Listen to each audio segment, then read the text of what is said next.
सदाशिवसमारम्भां शङ्कराचार्यमध्यमाम् अस्मदाचार्यपर्यन्तां वन्दे गुरुपरम्पराम्। हरिः ओम्। श्रीगुरुभ्यो नमः। हरिः ओम्। वासुदेवसुतं देवं कंसचाणूरमर्दनं देवकी परमानन्दं कृष्णं వందే జగద్గురుం। మనం భగవద్గీత 179వ క్లాస్లో ఉన్నాం. అంత ముందు క్లాస్లో 16వ అధ్యాయంలో 16వ శ్లోకాన్ని ముగించుకున్నాము. ఇప్పుడు 16వ అధ్యాయంలో 13 నుంచి 24 వరకు చాంట్ చేస్తాను. ఇదమద్య మయా లబ్ధం ఇమం ప్రాప్స్యే మనోరథం ఇదమస్తిదమపి మే భవిష్యతి పునర్ధనం అసౌ మయా హతః శత్రుః హనిష్యే చాపరానపి ఈశ్వరోహం అహం భోగి సిద్ధోహం బలవాన్ సుఖీ ఆఢ్యోభిజనవానస్మి కోన్యోస్తి సదృశో మయా యక్ష్యే దాస్యామి మోదిష్యే ఇత్యజ్ఞాన విమోహితాః అనేక చిత్త విభ్రాంతాః మోహజాల సమావృతాః ప్రసక్తా కామభోగేషు పతంతి నరకేషు చ ఆత్మసంభావితాస్తబ్ధాః ధనమానమదాన్వితాః యజంతే నామ యజ్ఞైస్తే దంభేనావిధిపూర్వకం అహంకారం బలం దర్పం కామం క్రోధం చ సంశ్రితాః మామాత్మపరదేహేషు ప్రద్విషంతోభ్యసూయకాః తానహం ద్విషతః క్రూరాన్ సంసారేషు నరాధమాన్ క్షిపామ్యజస్రమశుభాన్ ఆసురీష్వేవ యోనిషు ఆసురీం యోనిమాపన్నాః మూఢా జన్మని జన్మని మామప్రాప్యైవ కౌంతేయ తతో యాంత్యధమాం గతిం త్రివిధం నరకస్యేదం ద్వారం నాశనమాత్మనః కామక్రోధస్తథా లోభః తస్మాదేతత్త్రయం త్యజేత్ ఏతైర్విముక్త కౌంతేయ తమోద్వారైత్రిభిర్నరః ఆచరత్యాత్మనః శ్రేయః తతో యాతి పరాం గతిం యశాస్త్రవిధిముత్సృజ్య వర్తతే కామకారతః న స సిద్ధిమవాప్నోతి న సుఖం న పరాం గతిం తస్మాత్ శాస్త్రం ప్రమాణం తే కార్యాకార్యవ్యవస్థితౌ జ్ఞాత్వా శాస్త్రవిధానోక్తం కర్మ కర్తుమిహార్హసి. ఓం తత్సదితి. శ్రీమద్భగవద్గీతాసు ఉపనిషత్సు బ్రహ్మ విద్యాయాం యోగశాస్త్రే శ్రీకృష్ణార్జున సంవాదే దైవాసుర సంపద్విభాగయోగో నామ షోడశోऽధ్యాయః. మనం 16వ అధ్యాయాన్ని 3 అంశాలుగా విభజించవచ్చు అని చూస్తూ వస్తున్నాము. అవి 1 దైవీ సంపత్తి శ్లోకాలు 1 నుంచి 3 వరకు, 2 ఆసురీ సంపత్తి శ్లోకాలు 4 నుంచి 21 వరకు, 3 శాస్త్రం యొక్క ప్రాముఖ్యత శ్లోకాలు 22 నుంచి 24 వరకు. మనం దైవీ సంపత్తిని ముగించుకుని ఆసురీ సంపత్తిలో ఉన్నాము. ఆసురీ సంపత్తి వల్ల కలిగే నష్టాన్ని చాలా వివరంగా చెప్తున్నాడు కృష్ణ పరమాత్మ. ఎందుకంటే చెడు ప్రభావం ఎంత దారుణంగా ఉంటుందో తెలిస్తే గాని దాని నుంచి మనం దూరం తొలగలేము. కృష్ణ పరమాత్మే 5వ శ్లోకంలో తేల్చి చెప్పేశాడు. ఏమని? దైవీ సంపద్వి మోక్షాయ, దైవీ సంపత్తి పెంపొందించుకుంటే మోక్షాన్ని ఇస్తుంది అని. ప్రత్యక్షంగా మోక్షాన్ని ఇవ్వదు, అది సాధన చతుష్టయ సంపత్తిని కలగజేస్తుంది. తద్వారా జ్ఞాన యోగ్యత కలుగుతుంది, తద్వారా జ్ఞానం పొంది మోక్షం పొందుతారు. కానీ నిబంధాయ ఆసురి, దానికి భిన్నంగా ఆసురి సంపత్తి ఉన్న వారి పరిస్థితి ఏమిటి? వారు ఇంకా సంసారంలో పడిపోతారు, సంసారంలో పట్టి బంధించబడతారు అని అక్కడ చెప్పాడు. ఇది కృష్ణ పరమాత్మ బోధలో ప్రత్యేకత అని చూస్తూ వస్తున్నాం. 2 అంశాలు ప్యారలల్గా చెప్తూ వస్తాడు. దీనివల్ల ఈ మంచి జరుగుతుంది, దీనివల్ల చెడు జరుగుతుంది, రెండూ తెలియాలి. సో ఇక్కడ ఆసురీ సంపత్తి వల్ల కలిగే నష్టం ఏంటో ఇంకా చెప్పుకొస్తున్నాడు. ఆసురీ సంపత్తిలో రాక్షసీ సంపత్తి కూడా వస్తుందని మనం చూసాం. ఆసురీ సంపత్తి ఉన్నవారు రాగప్రధానంగా ఉంటారు, అందువల్ల కామ ప్రధానంగా ఉంటారు అని చూసాము. వీరు ఆధ్యాత్మికంగా ఎదగరు, కింద పడరు. కానీ రాక్షసీ సంపత్తిని కూడా కలుపుకుని కృష్ణ పరమాత్మ వీరు నరకంలో పడతారు అని చెప్తున్నాడు. ఎందుకంటే రాక్షసీ స్వభావం ఉన్నవారు ద్వేష ప్రధానంగా ఉంటారు, అందువల్ల క్రోధ ప్రధానంగా ఉంటారు, ఆధ్యాత్మిక చింతనకు అస్సలు తావివ్వరు, అందువల్ల వారు ఇంకా కిందికి పడతారు. ఈ ఇద్దరిని కలిపి చెప్తున్నాడు కాబట్టి ఆసురీ సంపత్తి ఉన్నవారు నరక ద్వారంలో పడతారు అని చెప్తున్నాడు. అది ఎలాగో మనం కొంచెం చూద్దాం ముందుకెళ్లే ముందు. ఈ ఆసురీ సంపత్తి ఉన్నవారికి శాస్త్రం తెలియదు, శాస్త్రాన్ని నమ్మరు, ఈశ్వరుణ్ణి నమ్మరు, అందువల్ల ధర్మాన్ని అసలే నమ్మరు. వేదః నాస్తి ధర్మః నాస్తి ఈశ్వరః అపి నాస్తి అని వారు అంటారు. వారి పరుగులు ఎంతసేపు అర్ధకామాల వెంటే ఉంటుంది. అసలు మోక్షం ధర్మం అనేవి ఉన్నాయని కూడా వాళ్ళకి తెలీదు, అందువల్ల ఆచారాన్ని పాటించరు. దైవాన్ని నమ్మకపోతే సృష్టి జరిగిందని ఎలా చెప్పగలరు అంటే స్త్రీ పురుషుల సంయోగం వల్ల జరిగింది తప్పితే భగవంతుడి ప్రమేయం ఏముంది ఇందులో అంటారు. ఈ ఆసురీ సంపత్తి ఉన్నవారు ఎంతసేపు లౌకిక జీవన విధానానికి కట్టుబడి ఉంటారు. వారు ప్రత్యక్ష ప్రమాణాన్ని మాత్రమే నమ్ముతారు. వేద ప్రమాణం ఒకటి ఉందనే వారికి తెలీదు. దానివల్ల నష్టపోయేది వేదం కాదు, గురువు కాదు అని చూస్తూ వస్తున్నాం. నష్టాత్మనః, వారే నష్టపోతారు. ఎందుకంటే వారు సృష్టిలో అత్యధిక భాగమైన అంశాన్ని తెలుసుకోలేకపోతున్నారు. అది తెలుసుకోవాలంటే వేదానికి రావాలి. ఎందుకు రావటం లేదు? అల్పబుద్ధయః, వారికి ప్రమాణం యొక్క విలువ తెలియకపోవటం వల్ల వాళ్ళు రావటం లేదు. వారు ఎంతసేపు అర్ధకామాల వెంటే పరుగులు తీస్తారని చూసాం. దాని ఉగ్రకర్మాణః అన్నాడు కృష్ణ పరమాత్మ. జగత క్షయాయ ప్రభవంతి, వారు చేసే కర్మలన్నీ జగత్తు నాశనానికి తోడ్పడతాయి తప్పితే సమాజ శ్రేయస్సుకి తోడ్పడవు. అందువల్ల వీరు అహితాహ, మానవాళికి శత్రువులవుతారు అని 9వ శ్లోకంలో చెప్పాడు. 10వ శ్లోకంలో వీళ్ళకి ఎంతసేపు కామం ప్రధానంగా ఉంటుందని చూసాం. ఆసురీ సంపత్తి ఉన్నవారు రాగ ప్రధానంగా ఉంటారు, అందువల్ల కామ ప్రధానంగా ఉంటారని చూసా. ఇక్కడ కృష్ణ పరమాత్మ ఆ పదం వాడుతున్నాడు. కామమాశ్రిత్య, దుష్పూరం కామమాశ్రిత్య.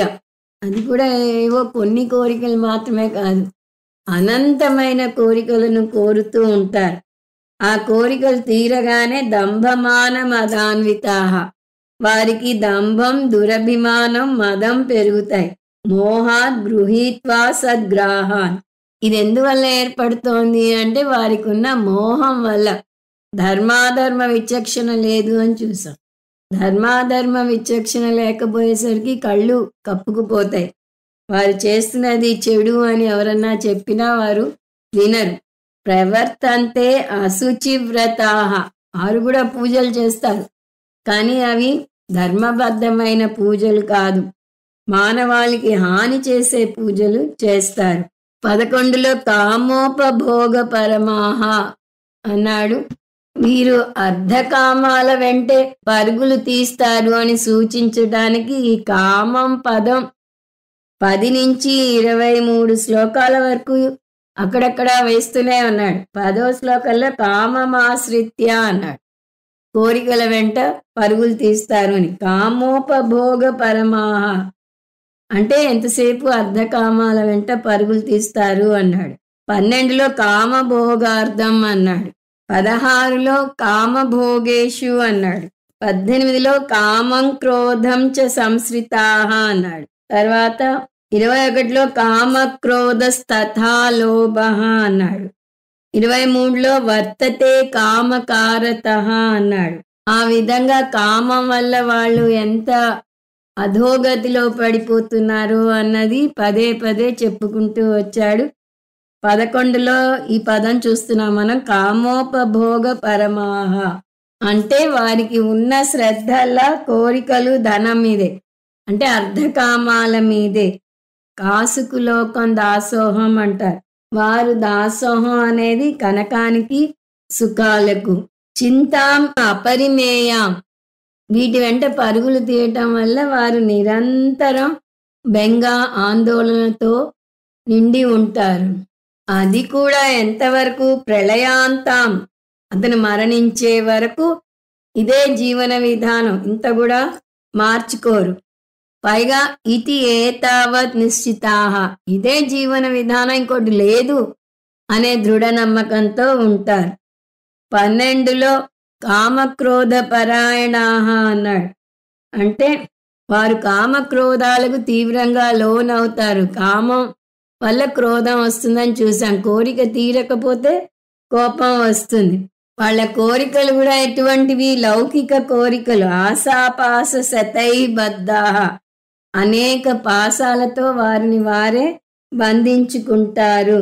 ఈహంతే ఈ కోరికల వెంట పరుగులు తీస్తూనే ఉంటారు. అర్ధ సంచయాన్ పని రాక్షసులు అంటారు ఇలాంటి వాళ్ళని. పని రాక్షసులుగా నిరంతరం పని చేస్తూనే ఉంటారు. ఎందుకంటే ఐ వాంట్ అనే తంబూర శృతి వారికి వినిపిస్తూనే ఉంటుంది. అందువల్ల కామభోగార్థం ఈ పనులు చేస్తున్నారు.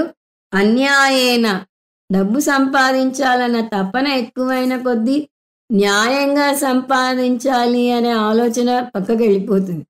బై హుక్ ఆర్ క్రూక్ అంటారు ఇంగ్లీష్లో. సో అవతల వాళ్ళని మోసం చేసైనా గెలవాలి. Everything is fair in war and love అని ఇంగ్లీష్లో ఒక సేయింగ్ ఉంది.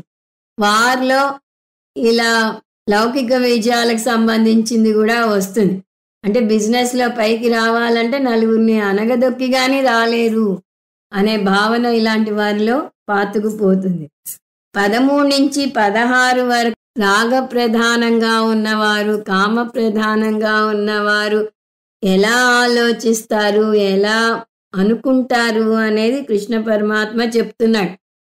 ఇదమధ్య మయా లబ్ధం ఇవాళ ఇంత ఐశ్వర్యం నా చేత పొందబడింది అనుకుంటారు. ఇవాళ లేదా ఇప్పుడు ఇంతవరకు వాళ్ళు ఏం సాధించారు లెక్క వేసుకుంటారు. ఇమం మనోరథం ప్రాప్స్యే ఇంత ఐశ్వర్యం పొందింది అని విర్రవీగుతూనే అక్కడితో తృప్తి పడరు, ఇంకా సంపాదించాలి, ఇంతకన్నా ఎక్కువ భవిష్యత్తులో సంపాదిస్తాను అనుకుంటారట.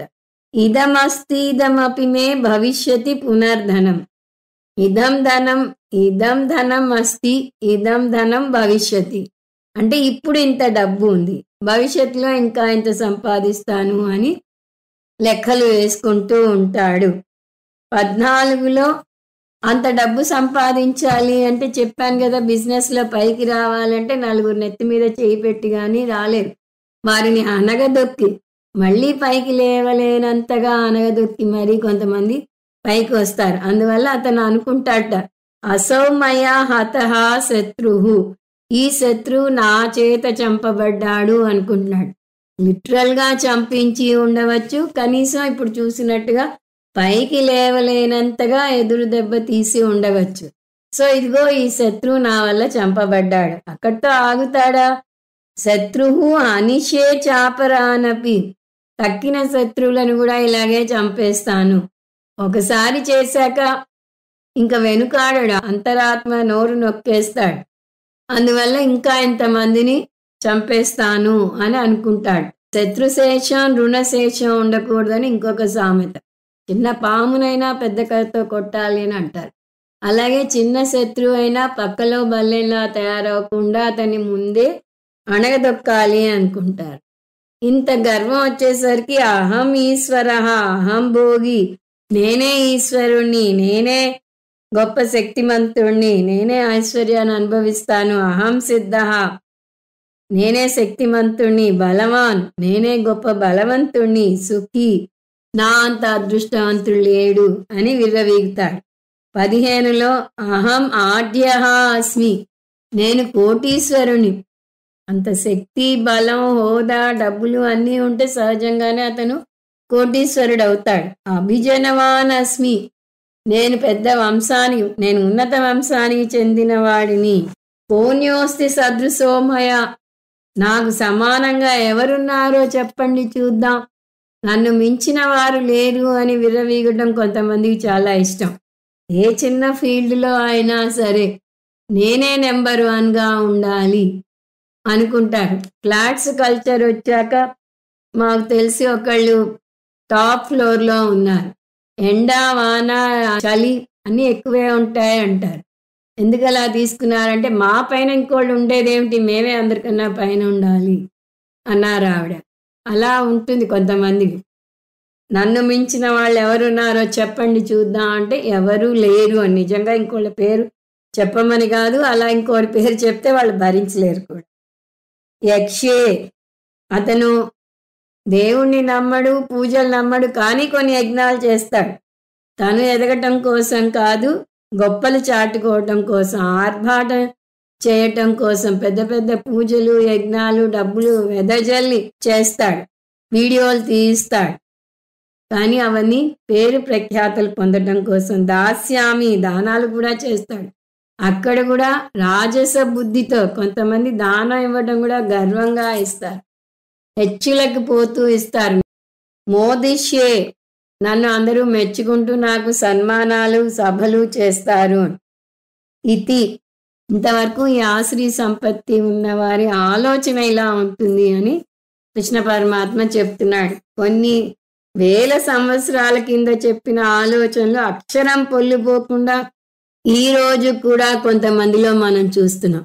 అంటే కృష్ణ పరమాత్మ ఎంత ముందు చూపుతో, ఎన్ని తరాల తర్వాత ముందు చూపుతో చూసి చెప్పాడో చూడండి. అందువల్లనే భగవద్గీత చదవాలి అంటారు. అది ఏదో అర్జునునికి యుద్ధ సమయంలో ఎందువల్ల యుద్ధం చేయాలో నేర్పించిన గీతా శాస్త్రం మాత్రమే కాదు, మన జీవన విధానాన్ని ఎలా మలుచుకోవాలో నేర్పించే శాస్త్రం. ఇవన్నీ చదువుతుంటే మనలో ఇలాంటి అహంకారం ఉందా, మనం దానం చేసేటప్పుడు ఇలా హెచ్చులకు పోతున్నావా అనేది ఒకసారి ఆగి మనని మనం బేరీజు వేసుకోవడానికి చాలా తోడ్పడుతుంది. విమోహితాహ, మీరింత గర్వంతో ఎందుకు ఇంత విర్రవీగుతున్నారు అంటే అజ్ఞానంలో ఉన్నారు, మోహంలో పడిపోయారు. మరి మంచేదో చెడేదో తెలియదు. వారికి మందు ఉంది కానీ వారు వేసుకోవడం లేదు. ఏమిటా మందు? ఇప్పుడే చెప్పినట్టుగా గీతా శాస్త్రమే మందు. అజ్ఞాన విమోహిత, ఈ మోహిత ఎందుకయ్యారు? అజ్ఞానం వల్ల. శాస్త్రం తెలియకపోవటం వల్ల అజ్ఞానంలో పడి ఉన్నారు. అజ్ఞానాన్ని విమర్శించక్కర్లేదు, అందరం అజ్ఞానం అనే పెట్టుబడితోనే పుట్టాం. కానీ ఎక్కడ చిక్కు వస్తుంది? ఆ అజ్ఞానాన్ని పెంచి పోషిస్తారు కొంతమంది. ఏదన్నా వాళ్ళకి తెలియదు అంటే ఇది చెప్తాను నేర్చుకో అంటే పో నాకు అక్కర్లేదు అంటారు. అంటే దే ఎంజాయ్ దేర్ ఇగ్నోరెన్స్. అలా ఉంటారు ఆశ్రీ సంపత్తి వారు. అందువల్ల వాళ్ళు ఏం చేస్తారు? అనేక చిత్త విభ్రాంతాహ, ఇంతకుముందు చూసిన ఆలోచనలన్నీ పదే పదే తలుచుకుంటూ ఉంటారు, ఆలోచనలో పడిపోతారు. మోహజాల సమావృతాహ, అలా ఎందుకు చేస్తారు అంటే అంత ముందు చెప్పినవి మోహం అనే వలలో చిక్కుకుపోతారు. మోహం అంటే పొరపాటు. పొరపాటు దేని వల్ల వచ్చింది? అజ్ఞానం వల్ల వచ్చింది. ప్రసక్త కామభోగేషు, వీరి కామభోగేషు మనస్తత్వం ఉన్నంత వరకు ఇలాగే ఉంటారు. ప్రాపంచిక సుఖాలకు విలువనిస్తూనే ఉంటారు. నరకే పతంతి, ఇక్కడ మళ్ళీ తేల్చి చెప్పేస్తున్నాడు. వారు సంసారంలో బందీలైపోతారు అని అంతకుముందు చెప్పాడు. ఇప్పుడు ఖచ్చితంగా వారి మరుజన్మ ఎలా ఉంటుందో చెప్పేస్తున్నాడు. నరకే పతంతి, నరకంలో పడతారు అంటున్నాడు. జంతువులకి రెండే పురుషార్థాలు ఉంటాయి, అవి అర్ధకామాలు. మనుషులు కూడా జంతువులా ప్రవర్తిస్తే వారికి వచ్చే ఫలమే వీరికి కూడా వస్తుంది. అశుచౌ, ఆధ్యాత్మికంగా తక్కువ స్థాయి జన్మను నరకం అంటున్నాడు. అటువంటి హీన జాతిలో పుడతారు అన్నాడు. ఇంతవరకు ముందు క్లాసులో చూసాము. ఇప్పుడు 17వ శ్లోకం చూద్దాం. ఆత్మ సంభావితా స్తబ్దాః ధనమానమదాన్వితాః యజంతే నామ యజ్ఞైస్తే దంభేనా విధిపూర్వకం. సో మన ధర్మశాస్త్రం ధార్మిక జీవన విధానాన్ని సూచిస్తుంది. అందులో కూడా అన్ని స్థాయిలోనూ సమతుల్యతను పాటించమంటుంది. సమతుల్యత అంటే బ్యాలెన్స్. ముందుగా అంతర్గత సమతుల్యత పాటించాలి. మన దైవీ సంపత్తిలో ఒక లక్షణం ఆర్జవం అని చూసాం. ఆర్జవం అంటే మనోవాక్కాయ కర్మలు ఒక్క తాటి మీద నడవటం. మనం నేర్చుకునే శాంతి పాఠాలలో ఒక పాఠం ఈ విధంగా వస్తుంది. వాంగ్మే మనసి ప్రతిష్ఠిత, మనోమే వాచి ప్రతిష్ఠితం. అంటే వాక్కులో మనసు, మనసులో వాక్కు లయం అవ్వాలి. దానికి మనం మూడోది కూడా కలుపుకుంటాం. మనోవాక్కాయ కర్మలు అంటాం కదా, ఆ కర్మలు కూడా కలుపుకోవాలి. అంటే ఏది ఆలోచిస్తే అదే మాట్లాడాలి, ఏది మాట్లాడితే అదే చేయాలి. మనం ఆ మూడింటిని ఒక తాటి మీద నడపాలి. దాని త్రికరణ శుద్ధి అంటారు. 3 కరణాలు ఒక తాటి మీద నడవడం. సో మనసు ఏది ఆలోచిస్తే వాక్కు అది పలకాలి, వాక్కు ఏది పలికితే అదే కర్మ చేయాలి. అంతేకాదు ఆహారం అతిగా తీసుకోకూడదు, నిద్ర కూడా అతిగా పోకూడదు. భగవద్గీత పొడుగుతా మనం ఈ అంశం కూడా చూస్తున్నాం. ఏది అతిగా చేయకూడదు. కృష్ణ పరమాత్మ కూడా ఆ మాట చెప్పాడు. యుక్తాహార విహారస్య యుక్త చేష్టస్య కర్మసు యుక్త స్వప్నావబోధస్య యోగో భవతి దుఃఖః. అతిగా తినకూడదు, అతిగా నిద్రపోకూడదు. శరీరంలో అన్ని భాగాల మధ్య సమతుల్యత ఉండాలి. ఇదే సమతుల్యత కుటుంబ సభ్యుల మధ్య కూడా ఉండాలి. ఇంట్లో కుటుంబ సభ్యుల మధ్య ఆప్యాయత, అనురాగాలు ఉండాలి. అప్పుడే పండంటి కాపురం అవుతుంది. కొన్ని ఇళ్ల ముందు శాంతి నిలయం అని, హ్యాపీ హోమ్ అని బోర్డు పెట్టుకుంటారు. అది బోర్డుకే పరిమితం అయిపోతుంది. ఇంట్లోకి వెళ్తే ఎంతసేపు గొడవలు తప్పితే ఏమీ ఉండదు. మీ ఇంట్లో మీ అనుబంధాలు పటిష్టంగా ఉండాలి. ఇంట్లో చూడండి, ఒక తలుపో ఒక కిటికీ తలుపో తీసినప్పుడు చప్పుడు అవుతూ ఉంటుంది. అప్పుడు ఏం చేస్తారు? దానికి కొంచెం నూనె రాస్తారు. అప్పుడు ఆ చప్పుడు ఆగుతుంది. అలాగే మానవ అనుబంధాలు పటిష్టంగా లేకపోతే ఇలాంటి చప్పుళ్ళు వినిపిస్తాయి. అక్కడ నూనె రాసి ఆ చప్పుళ్ళని ఆపినట్టుగా ఇక్కడ కూడా ఆప్యాయత అనే నూనె రాసి ఆ చప్పుళ్ళని ఆపాలి. చప్పుళ్ళు అంటే ఏంటి? ప్రతి చిన్నదానికి అరుపులు, కేకలు వినిపిస్తూ ఉంటాయి. ఒక్కో ఇంటిని ఫలానా వారి ఇల్లు ఎక్కడా అంటే మీకు సందు చివరికి అరుపులు, కేకలు వినిపిస్తూ ఉంటాయి. ఆ ఇల్లే అని డైరెక్షన్స్ చెప్తారు కొంతమంది. అలాంటి పేరు మనం తెచ్చుకోకూడదు. అందువల్ల కుటుంబ పరంగా కూడా సమతుల్యత పాటించాలి. ఇదే సమతుల్యతను సమాజంలో కూడా పాటించాలి. మన సాంప్రదాయం విధించిన కట్టుబాట్లను, సంస్కృతిని, నియమాలను, మర్యాదలను, మంచితనాన్ని పాటించాలి. ఇవన్నీ ధర్మ సూత్రాల్లో వస్తాయి, అంటే వేద పూర్వ భాగంలో వస్తాయి. ధర్మం అంటే కేవలం మతపరమైన కార్యక్రమాలు మాత్రమే కాదు, సమాజపరంగా పాటించాల్సిన నియమాలు, సంస్కృతి, సాంప్రదాయం. ఏ దేశానికి సంబంధించిన కట్టుబాట్లు ఆ దేశానికి ఉంటాయి.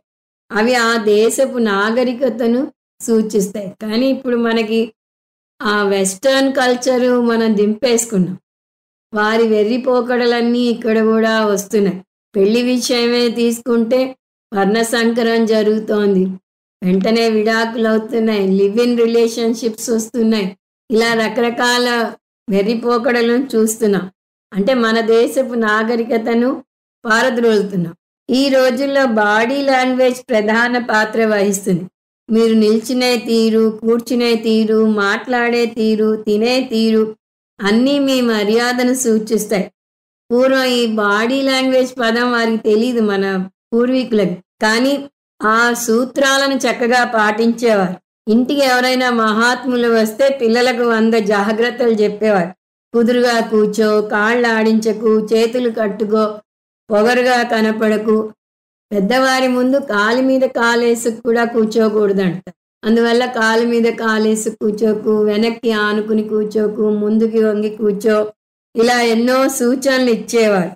ఎందుకంటే మన ప్రవర్తనలోనే మన ఎదుటి వారికి ఇచ్చే గౌరవం, ప్రేమ కనిపిస్తాయి. అదేవిధంగా భాష బాగుండాలి, మాటలు వినసొంపుగా ఉండాలి. చూసినా చేసినా అంటారు కొంతమంది. చూశాను చేశాను అంటే మర్యాదగా ఉంటుంది.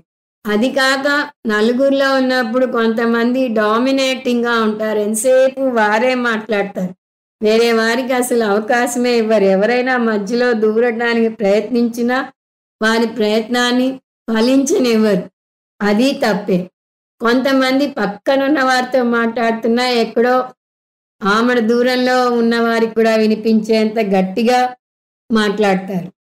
కొంతమంది అందరి ముందు ఒకరిని అవమానం చేస్తూనో హేళన చేస్తూనో మాట్లాడతారు.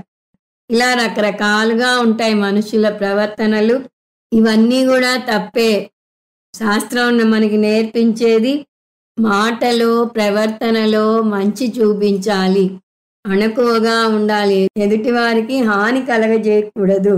లౌకికంగా అనేక విజయాలు పొంది గబగబా నిచ్చిన మెట్లు ఎక్కి పైకి వచ్చిన వారిలో వద్దనుకున్న గర్వం, దర్పం, అధికారం కొట్టొచ్చినట్టు కనిపిస్తాయి. నడమంత్రపు సిరి అంటారు. సడన్ గా కొంతమంది దశ తిరుగుతుంది. ఒక్కసారి అంత డబ్బు కళ్ళ చూసేసరికి వాళ్ళకి ఏం చేయాలో కూడా తెలియనంత పరిస్థితి. ఇంకా డబ్బు తగలేస్తారు. అవసరానికి వాడటం కన్నా ఎక్కువగా ఖర్చు పెట్టేస్తూ ఉంటారు. దానివల్ల చెడు అలవాట్లకు వెళ్ళిపోయే ప్రమాదం కూడా ఉంటుంది. అందువల్ల సడన్ గా ఒక్కసారి డబ్బు చేతికి వస్తే అన్రూలిగా తయారైపోయే ప్రమాదం ఉంది.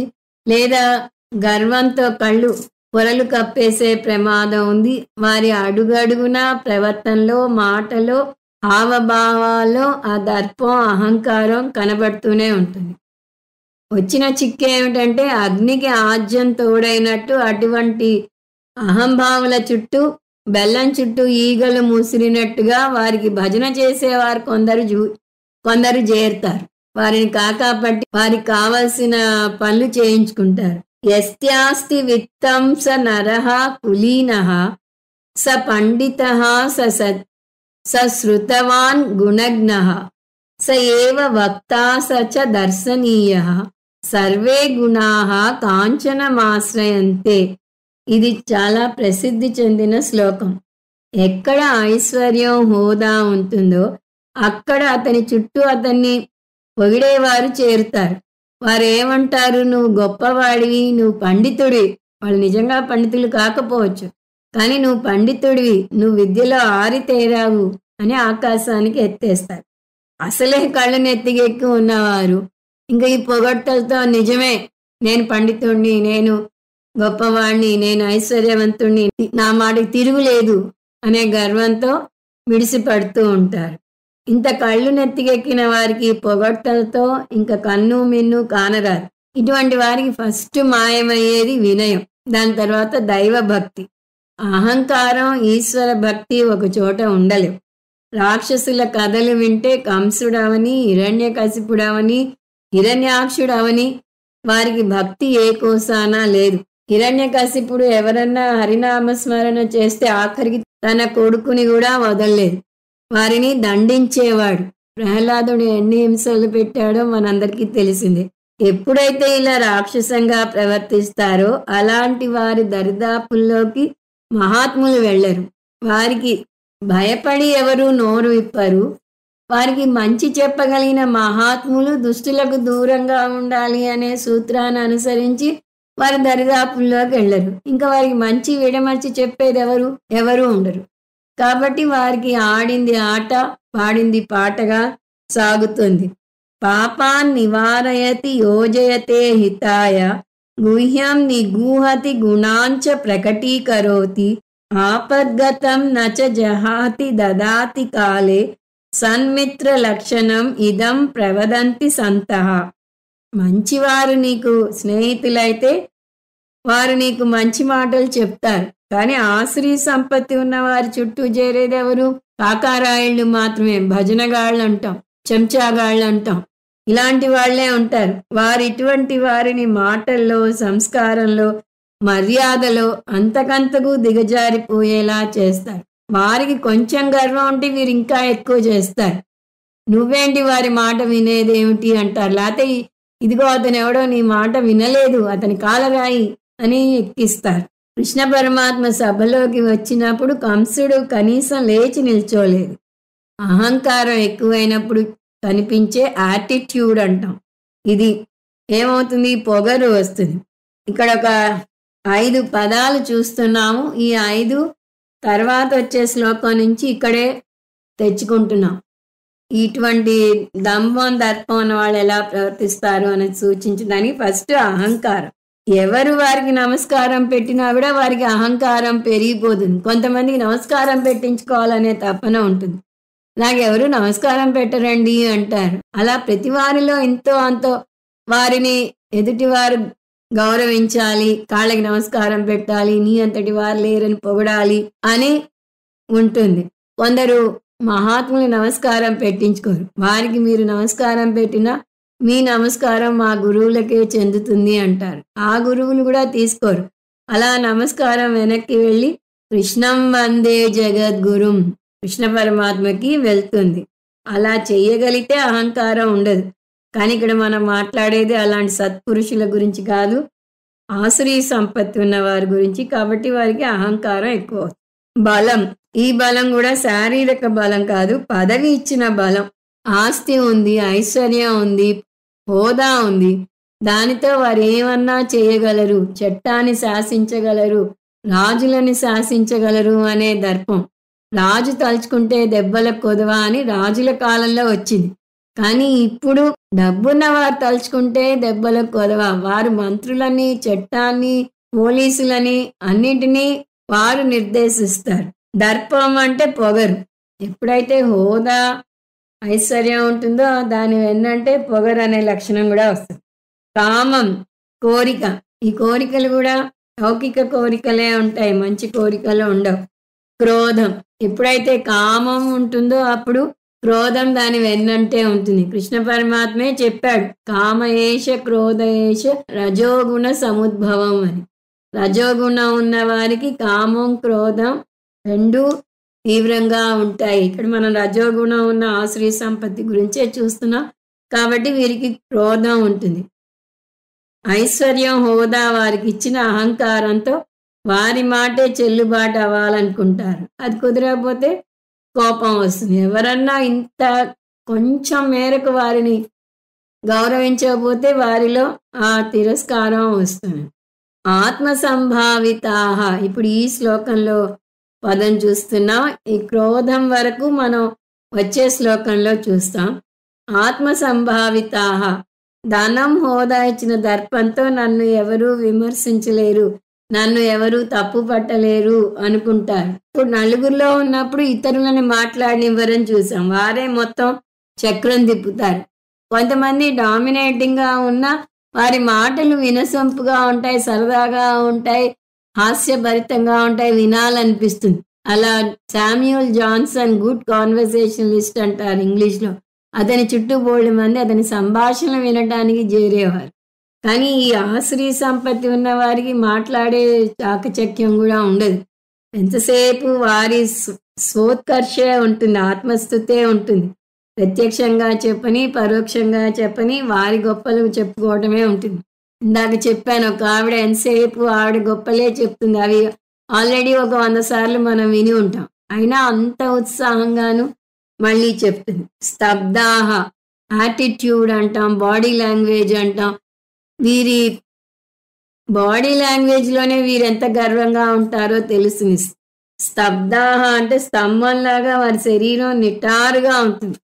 ఎవరికి తల వంచరు, ఎవరికి నమస్కారం చేయరు. నిజానికి మెడనొప్పి ఉన్నవారు వంగి నమస్కారం చేయలేరు. వీరి మెడ నొప్పి అహంకారం. అందువల్ల వీరు కూడా వంగి నమస్కారం చేయలేరు. ఆఖరికి భగవంతునికి కూడా చేయరు. అందువల్ల స్తబ్ధ అంటున్నాడు కృష్ణ పరమాత్మ. ధనమాన మదాన్వితాహ. అతనికి ధనం ఉండటం వల్ల మదం మానం కూడా ఎక్కువే ఉంటాయి. మదం అంటే అహంకారం, మానం అంటే గర్వం. ఈ రెండింటి మధ్య భేదం చూస్తూనే ఉన్నాం. మానం ఆలోచన స్థాయిలో పొగరైతే, మదం మాటల్లో చేతల్లో ఆ గర్వాన్ని ప్రదర్శించదు. ఈ రెండూ దేని వల్ల వచ్చాయి? ధనం ఉండటం వల్లే వచ్చాయి. యజంతే నామ యజ్ఞయిస్తే. వీరు పూజలు చేస్తారు, కానీ పేరు ప్రతిష్టల కోసం చేస్తారు. పేపర్లో వారి ఫోటో ఫ్రంట్ పేజీలో పట్టడం కోసం చేస్తారు. అనకువతో చేసే పూజ కాదు. ఇన్ని పూజలు చేశాను అని గొప్పలు చెప్పడానికి చేస్తారు. అవి మహాయజ్ఞాలు చేయించాను అని చెప్పుకోవడానికి చేస్తారు. అది కూడా ఆర్భాటంగా చేస్తారు. అసలు ఏదైనా పూజ చేయాలంటే దానిలో ముఖ్యమైన భాగం మంత్ర భాగం, ఆచరణ చేసే విధానం. కానీ ఇటువంటి వ్యక్తి పూజకు కానీ బ్రాహ్మణునికి కానీ పూర్తి ప్రాముఖ్యతని ఇవ్వడు. ఈ రోజుల్లో పెళ్లిళ్ళు చాలా ఆర్భాటంగా సాగుతున్నాయి, కానీ పెళ్లి మంత్రాలకు విలువనివ్వటం లేదు. ముఖ్యంగా మాంగళ్య ధారణ చేసేటప్పుడు పలికే మంత్రాలు చాలా ముఖ్యమైనవి.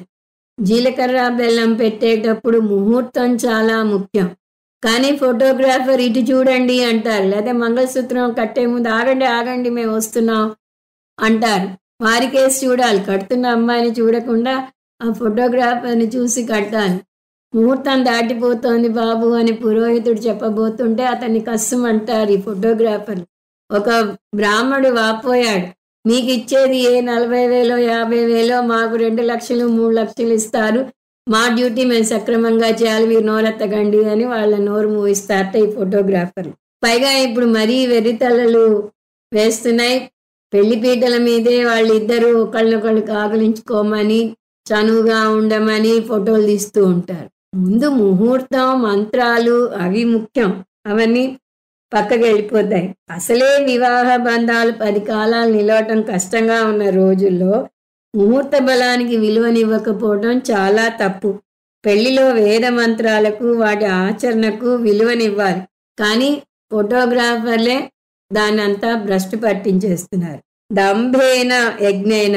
అందువల్ల కృష్ణ పరమాత్మ వీళ్ళు చేసే యజ్ఞం ఆర్భాటం దంభం తప్పితే ఏమీ లేదు, హడావిడే కనిపిస్తోంది అంటున్నాడు.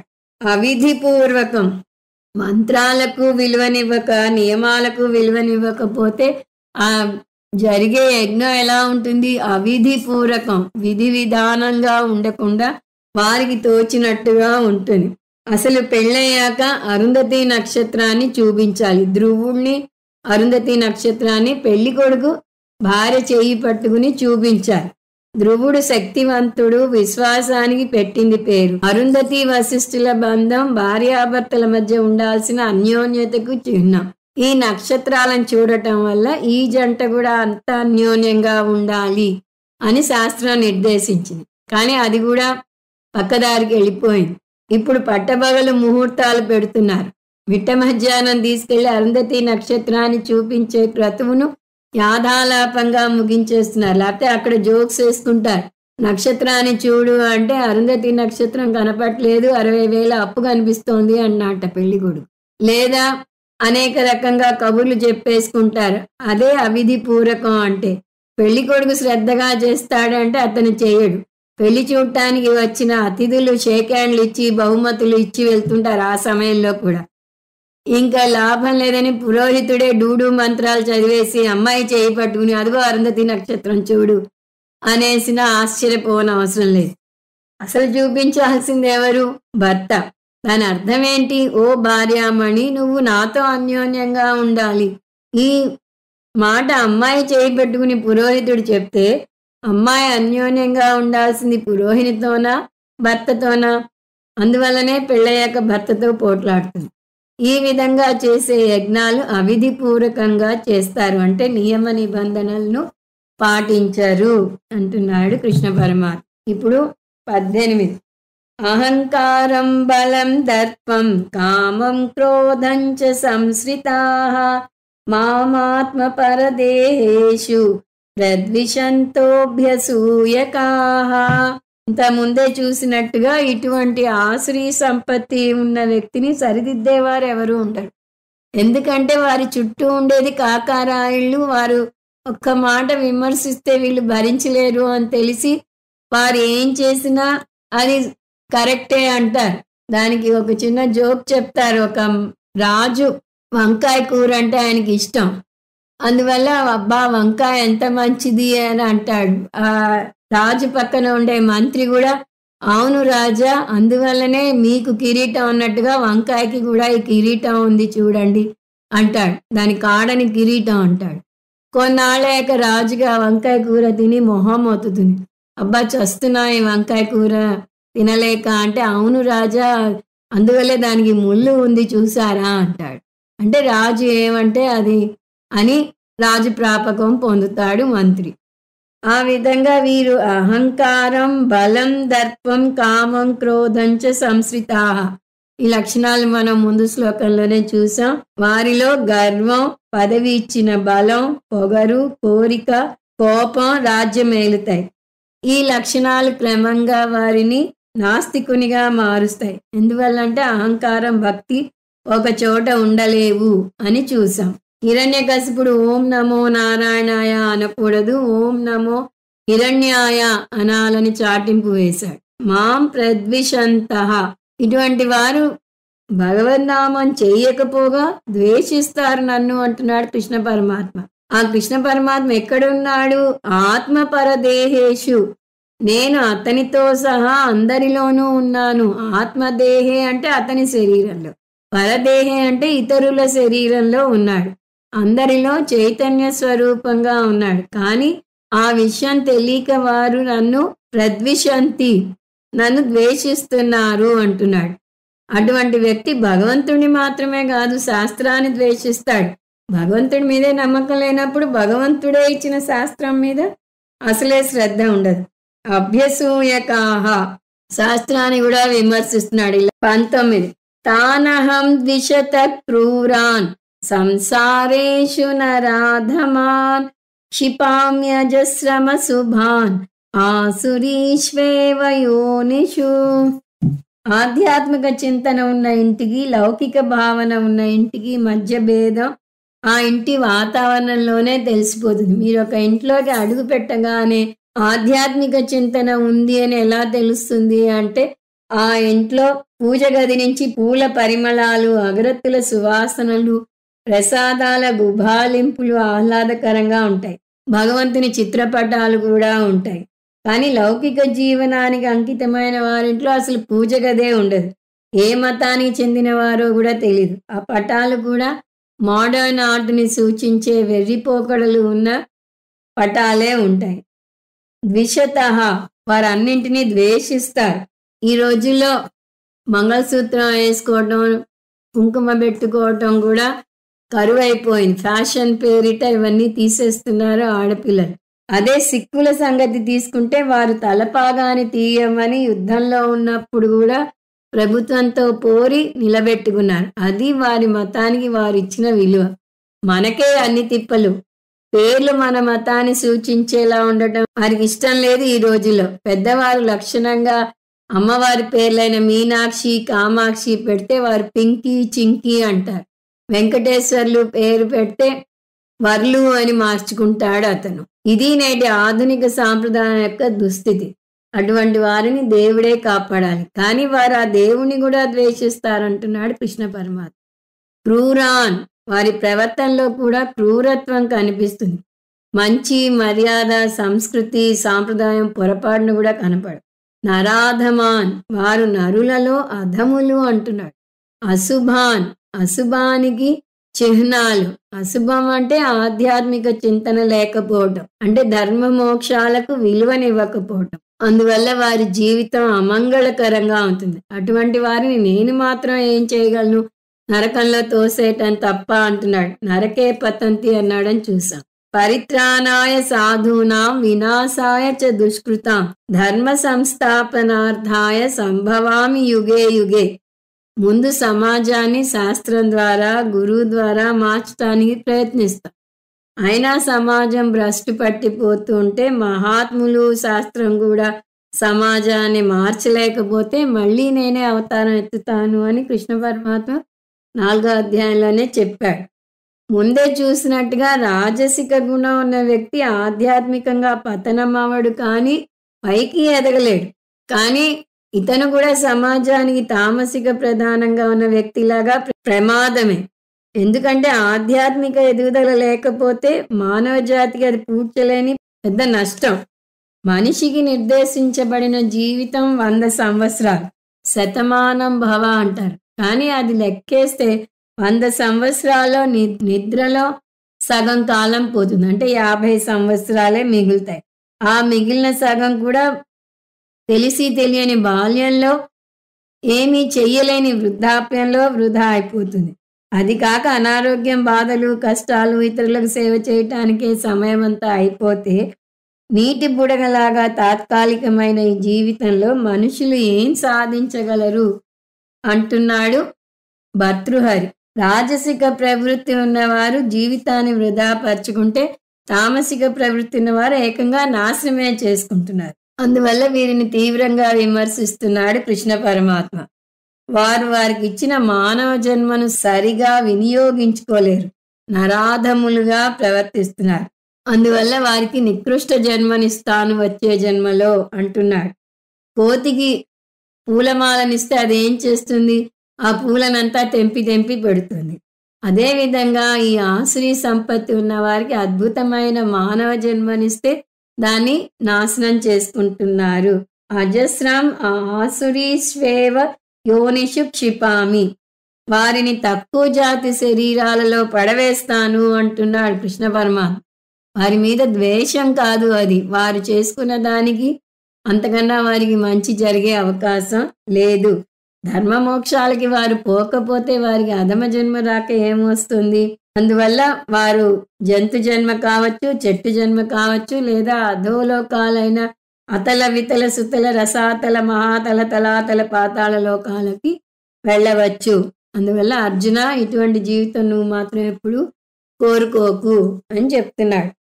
20 ఆసురీం యోనిమాపన్నాః మూఢా జన్మని జన్మని మామప్రాప్యైవ కౌంతేయ తతో యాంత్యధమాం గతిం. నరక జన్మ పొందుతారు, అధోయోనికి వెళ్తారు అని చెప్పాడు. ఇక్కడ కూడా మళ్ళీ అదే చెప్తున్నాడు. వీరిని ఇంత తీవ్రంగా విమర్శించినా మళ్ళీ వీరి మీద జాలి పడుతున్నాడు కూడా. అదే మరి తల్లి ప్రేమ, భగవంతుని ప్రేమ. మన ఎన్ని తప్పులు చేసినా పోనీలే పోనీలే ఇంకా బాగుపడతారేమో అన్న ఆశే కనపడుతూ ఉంటుంది వారిలో. అందువల్ల ఈ ఆశ్రీ సంపత్తి ఉన్న వారు కిందకి దిగజారటం మొదలెడితే వారు విషవలయంలో చిక్కుకుపోతారు, ఈ వృత్తం నుంచి తొందరగా బయటపడలేరు అని బాధపడుతున్నాడు.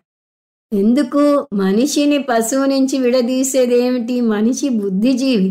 అతనికి ఉన్న గొప్ప వరం ఫ్రీవిల్.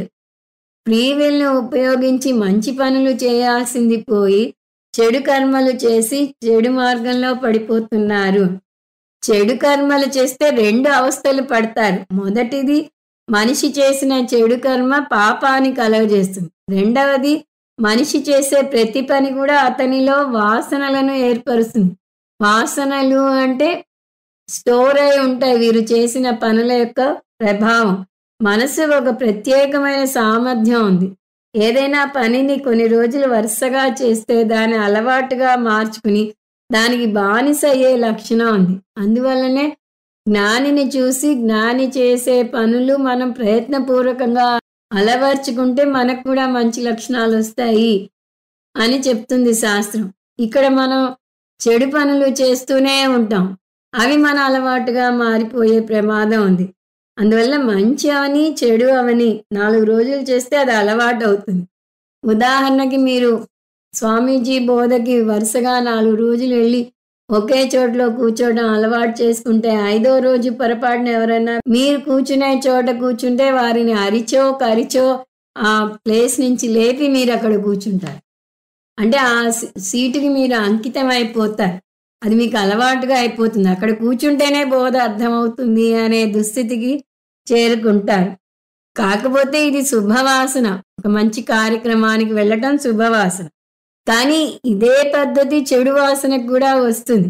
ఏదో ఒక చెడు పని మీరు 4 సార్లు చేస్తే, మీ ఇంటికి ఏ బంధువో వస్తే వారిని ఎంటర్‌టైన్ చేయటం కోసం వారు చూసే టీవీ మీరు మొహమాటంగా వారి పక్కన కూర్చొని చూస్తారు.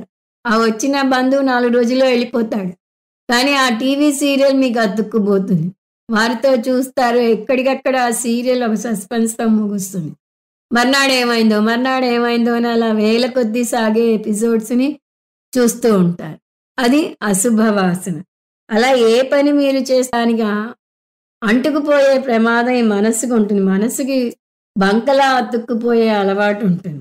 సో, మనస్సు మీలో కొన్ని వాసనలను అలా ఏర్పరుస్తుంది. ఆ వాసనలు మీ ఫ్రీ విల్‌ని పక్కకు తోసేసి మీ జీవితాన్ని నిర్దేశిస్తాయి. అప్పుడు మీ తెలివితేటలు, మీ విచక్షణా శక్తి ఈ వాసనల ముందు ఎందుకు పనికిరావు. మీరు న్యూ ఇయర్స్ డే రోజు కొన్ని నిర్ణయాలు తీసుకుంటారు. ఉదాహరణకి ఈ ఇయర్ స్వీట్ తినను, లావెక్కిపోతున్నాను అనుకుంటారు. ఆ రోజే ఎవరో స్వీట్ తీసుకొచ్చి హ్యాపీ న్యూ ఇయర్ అని ఇస్తారు. ఒక స్వీట్‌ని ఏమైనా మీరు తప్పించుకోగలుగుతారు. మర్నాడు ఇంకో పార్టీ అవుతుంది. అక్కడ స్వీట్లు పెడతారు. ఇంకా అలా రోజు బర్త్‌డే అనో ఏదో విధంగా స్వీట్ వస్తూనే ఉంటుంది. అంత మార్చుకుంటారు మీ నిర్ణయాన్ని. నా అంతట నేను స్వీట్ కొనుక్కొని తినను, ఎవరైనా ఇస్తే కాదనను. ఎందుకంటే కాదనలేని మొహమాటం కొంత ఉంటుంది. అలా నెమ్మదిగా మీకు తెలియకుండానే స్వీట్ తినను అనే నియమం పక్కకెళ్ళిపోతుంది. ఎందువల్ల అంటే ఇదిగో ఈ వాసనలు మీ ఫ్రీ విల్‌ని డామినేట్ చేస్తాయి కాబట్టి.